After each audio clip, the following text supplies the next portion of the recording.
예수님 오늘은 어디 계세요? 윤영란 일마수녀님과 함께합니다. 수녀님 안녕하세요. 참예수님 참예수님 안녕하세요. 안녕하세요. 수녀님의 이야기를 함께 듣기 위해서 자매님들도 나오셨습니다. 그리고 수녀님이 지난 시간에 내주신 숙제가 있었어요. 마르코복음 6장 1절에서부터 6절까지, 루카복음 4장 16절에서부터 30절까지 복음 말씀 읽으면서 이 시간 기다렸는데요. 자매님들도 숙제 잘 하셨죠? 네, 그럼요. 훌륭하십니다. 감사합니다. 네, 수녀님 가톨릭에서는 이미 한 달 전에 새해를 시작했지만요. 사회에서 보면 오늘이 2018년 새해의 첫 목요일이에요. 어떻게 보면 새해의 첫 만남인데요. 오늘은 어떤 이야기 해주실 건가요? 네, 오늘은 예수님께서 당신의 고향 나자렛에 가셨는데 그곳에서 예수님께서 무슨 일을 하셨는지 또 어떤 일이 생겼는지를 한번 보도록 하겠습니다. 성경책 옆에 펴셨나요? 네. 좋아요. 성경책 마르코복음 6장을 함께 이렇게 준비했으면 좋겠습니다. 마르코복음에서는 그 5장에 예수님은 가파르나움에서 하혈하던 여인과 죽었던 야이로의 딸을 소생시켰던 이야기가 나오고 있습니다. 그러면서 그 주변에 엄청난 사람들이 예수님을 따라다니고 또 예수님을 보고자 하는 사람들도 많았습니다. 그런데 오늘 예수님께서는 당신의 고향 나자렛으로 가고 있습니다. 혼자 갔을까요? 아니에요. 누구와 같이 갔을까요? 그렇죠. 예수님의 제자들과 함께 이제 이렇게 가시는 것을 볼 수 있습니다. 그런데 마르코복음에서는 예수님의 공생활 중에 고향 나자렛을 방문한 것이 이번이 처음이자 마지막이다 이렇게 우리에게 알려주고 있습니다. 예수님이 더 이상 고향을 방문하지 않았던 것은 왜일까? 무슨 이유일까? 그것은 바로 고향 사람들이 예수님을 믿지 않습니다. 고향 사람들이 예수님을 거부하기 때문이라는 것을 우리에게 알려주고 있습니다. 그러면서 또 루카복음에 의하면 예수님께서는 30살쯤 뭘 하셨다? 공생활을 시작하셨다. 이렇게 우리에게 알려주고 있습니다. 그러면 예수님께서 공생활을 하기 전에 어디에 사셨을까요? 나사렛, 당신의 집에서 이렇게 사셨을 겁니다. 그렇기 때문에 이 고향을 떠나서 갈릴리아 전 지역을 다니면서 우리 예수님께서는 하나님의 복음 말씀을 선포하고 계십니다. 그리고 많은 사람들에게 기적을 행하시죠. 가시는 곳마다 군중들에게 뭔가 하면 생명의 말씀을 들려주시고 또 하나님의 그 사랑을 직접 체험할 수 있도록 여러 가지 기적을 베푸십니다. 그래서 예수님께서는 이제 이 많은 일들을 어디에서 해주고 싶으세요? 당신의 고향 나자렛에서도 이와 비슷한 일을 해주고 싶은 마음이 생겼습니다. 그렇지 않을까요? 대답을 좀 해요. 네. 그렇지 않을까요? 네, 그렇습니다. 그렇죠. 그리고 나자렛은 누가 있어요? 그렇죠. 부모님이 계신다? 좋아요. 나자렛은 어머니 마리아께서 계셨고 또 하나가 뭔가 하면 거기에서 어릴 때부터 같이 지냈던 친구들도 있었을 거고 우리가 한번 상상해 볼 수 있잖아요. 그렇죠? 네. 그리고 당신에게 아주 도움을 주셨던 많은 은인들도 있었을 거다. 우리가 그걸 충분히 이렇게 짐작할 수 있습니다. 나자렛은 특별히 당신이 어렸을 때부터 시작해서 30년 동안 사셨던 곳이기 때문에 다른 데보다도 더 많은 가르침, 다른 데서보다도 더 많은 기적을 행해주고 싶은 그런 마음이 예수님이 가득 있어서 지금 어디에 가세요? 고향으로 가시고 계십니다. 예수님께서는 안식일이 되자 해당에서 가르치기 시작하셨습니다. 안식일은 유다인들이 회당에 모여서 하나님을 찬미하고 기도하고 예배를 드리는 날입니다. 예수님께서도 아마 어릴 적에 부모님과 함께 안식일에 예배를 하고 싶어서 또 안식일에 예배를 드리고 싶어서 어디에 갔는가 하면 회당에 갔을 거란 말입니다. 공생활을 시작하신 다음에도 예수님께서는 늘 회당에 이렇게 가십니다. 그런데 예전의 모습과는 달리 지금 예수님은 모습이 달라요. 옛날에는 부모님과 함께 이렇게 갔었지만 지금은 사람들에게 하나님의 말씀을 선포하는, 가르치는 그런 스승의 위치로서 이게 방문하신 겁니다. 그래서 안식일에 바치는 해당의 예배는 하나님의 말씀, 성경을 봉독하는 것이었습니다. 해당장이 알죠, 그렇죠? 해당장이 미리 이제 이렇게 섭외를 합니다. 우리도 왜 미사할 때 독서당번이 있고 뭐 그런 거 있잖아요. 그것처럼 이 해당장이 미리 섭외를 이렇게 해서 랍비에게 모세 오경과 예언서를 통독을 하고 그 말씀에 대한 가르침을 들려달라고 이렇게 부탁을 합니다. 예수님은 바로 그러한 랍비의 자격으로, 그런 랍비의 자격으로 지금 해당에 참석하셨습니다. 우리가 여기서 잠깐 해당의 예배가 어떻게 이루어지는 건가 한번 보도록 하겠습니다. 두 가지 형식으로 이렇게 해당의 예배를 하는데, 하나는 의식적인 부분입니다. 이 의식적인 부분은 뭔가 하면 쉐마 이스라엘, 많이 들어보셨죠? 네. 신명기 6장에 나오는 거 쉐마 이스라엘, 들으라 이스라엘이라는 신앙 고백과 18개의 기도문을 이렇게 포함해서 기도를 바치고 있어요. 그리고 다른 한 부분은 뭔가 하면 교훈적인 부분입니다. 교훈적인 부분인데 여기에서는 모세 오경과 예언서를 읽는 독서 부분이 있습니다. 그리고 그 독서가 끝나고 나면 그에 대한 해설을 이렇게 하는 게 함께 포함되어 있죠. 우리 예수님께서는 예언서 독서와 이 해설을 아마도 감동 깊게 이렇게 하셨을 것입니다. 그러나 예수님의 그 해설을 감동 깊게 들었던 회당에 모인 많은 사람들은 그 이야기를 듣고 놀라워서 이렇게 말합니다. 우리 한번 읽어볼까요? 자, 여러분이 성경책이 있는데 마르코복음 6장 2절에서 3절 준비되셨나요? 네. 다 같이 한번 읽어보도록 하겠습니다. 자, 시작. 저 사람이 어디서 저 모든 것을 얻었을까? 저런 지혜를 어디서 받았을까? 그의 손에서 저런 기적들이 일어나다니. 저 사람은 목수로서 마리아의 아들이며 야고보, 요새, 유다, 시몬과 형제간이 아닌가? 그의 누이들도 우리와 함께 여기에 살고 있지 않는가? 잘 읽으셨어요.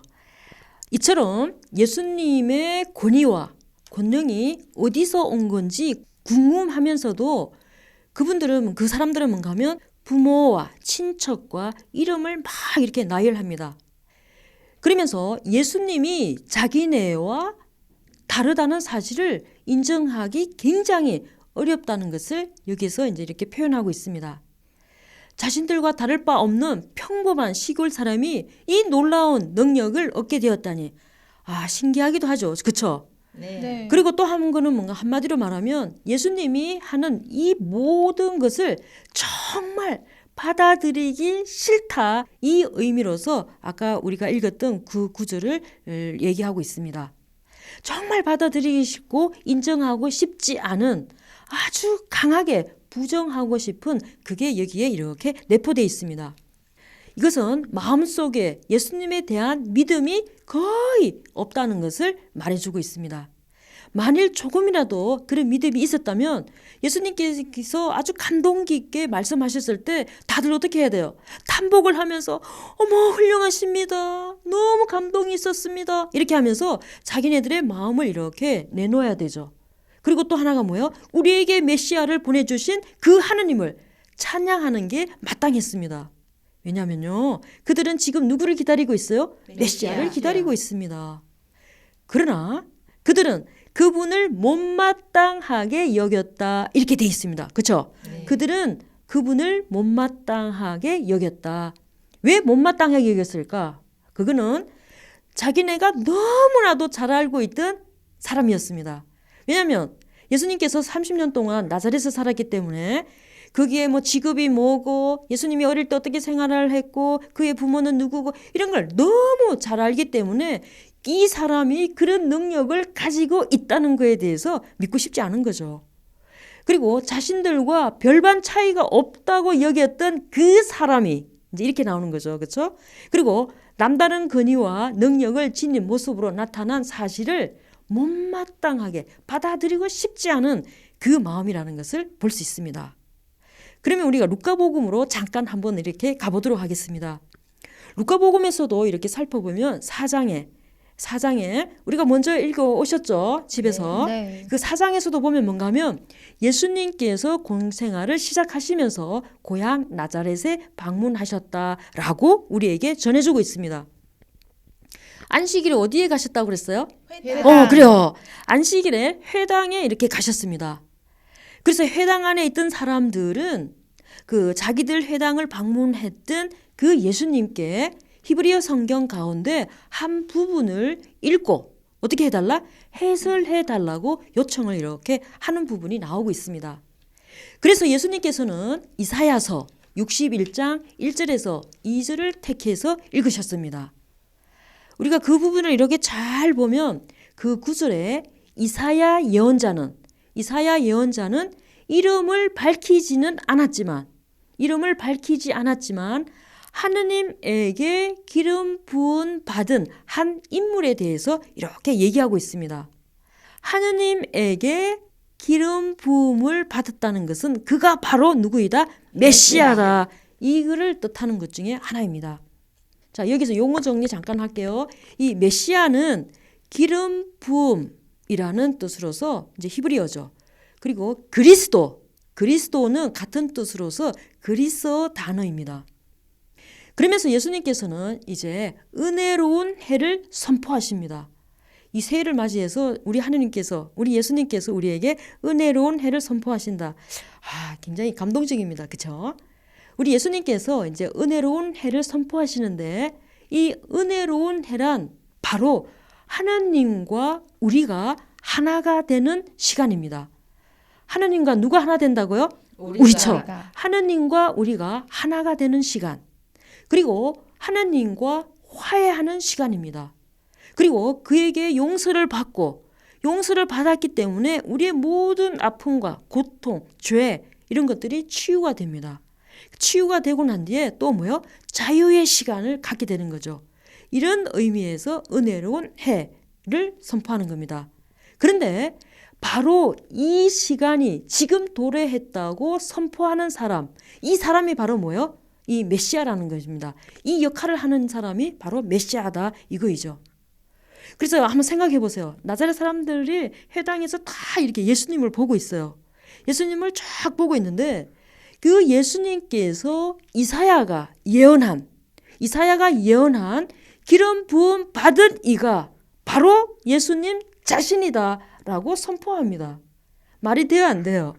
안 돼요. 왜 안 돼요? 예수님께서는 그들과 함께 지금까지 살아왔는데 이 사람이 메시아라니 사람들이 도저히 받아들일 수 없는 말을 지금 예수님께서 하셨습니다. 그러면서 예수님께서는 자신을 통해서 그토록 오랫동안 기다려왔던 하나님의 은총이 드디어 주어졌다라고 말씀을 하십니다. 그래서 예수님께서는 성경에 보면 뭐라고 되어 있는가 하면 오늘 이 말을 씁니다. 오늘 성경 말씀이 너희가 듣는 가운데 어떻게 했다? 이루어졌다라고 얘기합니다. 오늘 아주 중요한 거예요. 내일이 아닙니다. 한 달 후가 아닙니다. 오늘 지금 예수님을 만나는 이 시간이 바로 구원의 시간이다. 이걸 갖다가 우리에게 알려주고 있습니다. 나자렛 사람들은 예수님이 어떤 사람들인지 너무 잘 알고 있고 너무 정확하게 알고 있다고 판단하기 때문에 예수님의 진정한 그 실체에 대해서 제대로 볼 수 없었습니다. 아니, 제대로 볼 수가 없었던 게 아니라 본인 스스로들이 그거를 보지 않고 싶어서 마음을 굳게 닫고 있었던, 마음을 절대로 열지 않았던 그 상태라는 것을 여기서 볼 수 있습니다.